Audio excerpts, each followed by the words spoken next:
welcome back to Vero's Kitchen Days. இன்னைக்கு நாம பார்க்க போற ரெசிபி சில டேஸ் வந்து நம்ம சமைக்கவே நமக்கு தோணாது. ஸோ அந்த மாதிரி இருக்கிற ஒரு டேஸ்க்கு வந்து லேசியான ஒரு டேக்கு வந்து நம்ம ஈஸியாக ப்ரிப்பேர் பண்ணக்கூடிய ஒரு லஞ்ச் டப்பா ரெசிபி தான் இன்னைக்கு பார்க்க போகிறோம். இது ரொம்ப easy, less ingredient, protein rich இருக்குது, அதிகமாக இருக்குது, ப்ளஸ் வேலையும் ரொம்ப அதிகமாக கிடையாது. பட் ரொம்ப ஃப்ளேவர்ஃபுல்லான recipe. Even kids can make it அப்படின்னா நான் தேவை வந்து பாம் மாதிரி இருக்கும். அந்தளவுக்கு நல்ல ஒரு ரெசிபி. என்னென்னா பீஸ் புலாவ். பீஸ் எடுத்து பார்க்கறதுக்கு முன்னாடி வீடியோ ஃபுல்லாக பாருங்கள், லைக் பண்ணுங்கள், கமெண்ட் பண்ணுங்கள். புதுசாக பார்க்குறவங்கள அந்த மறக்காம சப்ஸ்கிரைபும் பண்ணுங்கள். வீடியோட எண்டில் சொல்கிற டிப்ஸ் அண்ட் ட்ரிக்ஸையும் பார்த்து என்ஜாய் பண்ணுங்கள். வாங்க எப்படி செய்யுதுன்னு பார்த்துக்கலாமா?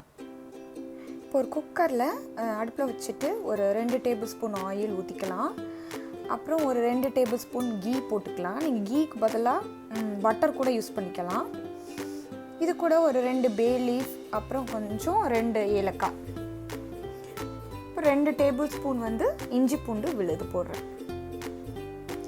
நல்லா இஞ்சி பூண்டு விழுது வந்து எப்பவும் போல் கொஞ்சம் அந்த ஸ்மெல், ரா ஸ்மெல் போன விட்டு 1 கப் ஃப்ரோசன் பீஸ் வந்து எடுத்திருக்கேன். ஒரு 1/2 கப் கேரட் எடுத்திருக்கேன்.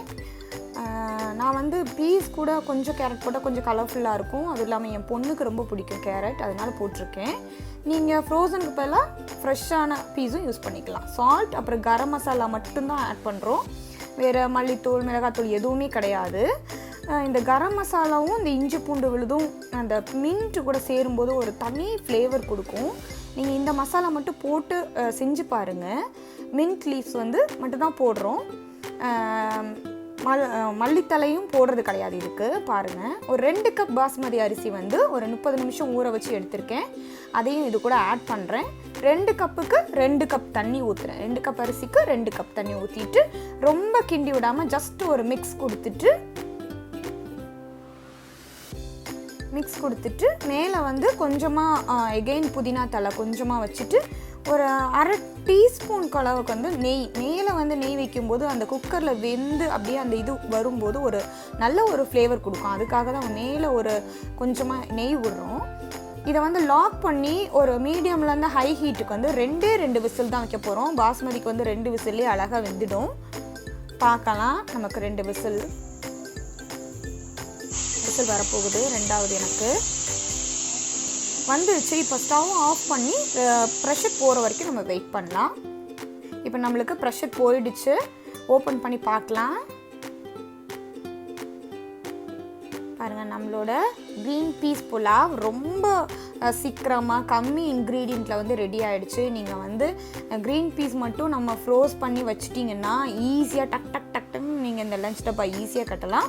இந்த மாதிரி நீங்களும் செஞ்சு பாருங்கள். செஞ்சு பார்த்துட்டு எப்படி இருக்குன்னு எனக்கு மறக்காமல் சொல்லுங்கள். பாருங்கள், ரொம்ப அரிசியை வந்து நம்ம கிண்டி விடாததுனால நம்மளோட கிரெயின்ஸ் எல்லாம் அப்படியே தனித்தனியாக இருக்குது, லாங்காக இருக்குது.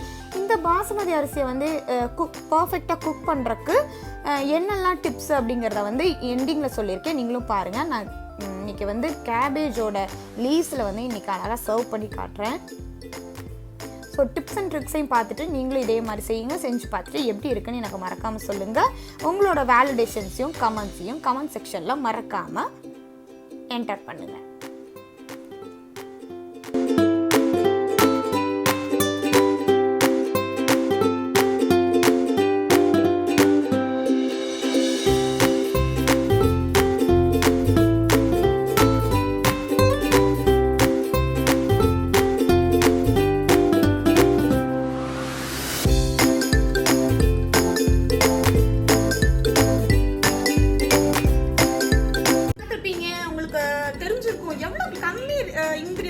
ஒரு ஃப்ளேவர்ஃபுல்லான ஒரு லஞ்ச் டப்பா கட்டிட்டோன்னு பார்த்துருப்பீங்க.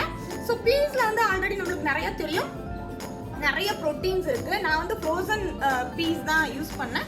பட் நீங்கள் வந்து ஃப்ரெஷ்ஷாக இருக்கிற பீஸ் கூட நீங்கள் ஆட் பண்ணிக்கலாம்.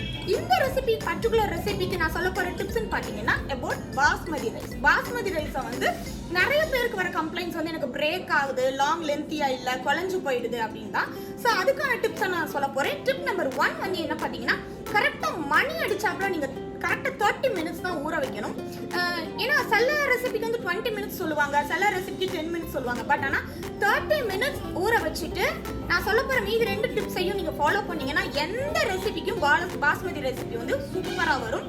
டிப் நம்பர் 1 வந்து பாஸ்மதி ரெசிபிக்கு வந்து பாஸ்மதி ரைஸில் வந்து நிறைய கரண்டி போட்டு கிண்டிகிட்டே இருக்கக்கூடாது. அரிசி போட்டு விட்டு நம்ம கிண்டிகிட்டே இருக்கக்கூடாது. கிண்டிகிட்டே இருந்தேன்னா இந்த ரைஸ் வில் பிரேக், ஒரு உடஞ்சிட்டே இருக்கும். ஸோ உங்களுக்கு லாங் லென்த்தி கிரெயின் வந்து ஆப்வியஸ்லி கிடைக்காது. 3வது பார்த்தீங்கன்னா வந்து 1 கப் பாஸ்மதி அரிசிக்கு 1 கப் தண்ணி போடும். ஸோ 30 மினிட்ஸ் ஊற வச்சு நிறைய கரண்டி போடாமல் நீங்கள் வந்து கரெக்டாக 1 கப் தண்ணி வச்சு நீங்கள் டிஷ் பண்ணி பார்த்தீங்கன்னா எந்த ரெசிபி வேணாலும் பர்ஃபெக்டாக வரும். I will guaranteed. ஸோ வந்து ட்ரை பண்ணி பாருங்கள். ட்ரை பண்ணி பார்த்துட்டு எப்படி இருக்குன்னு மறக்காமல் கமெண்ட் செக்ஷனில் கமெண்ட் பண்ணுங்கள். இந்த மாதிரி வேற ஒரு இன்ட்ரெஸ்டிங்கான ரெசிபியுடன் உங்களை மீண்டும் சந்திக்கிறேன். Until then, bye from Veronica.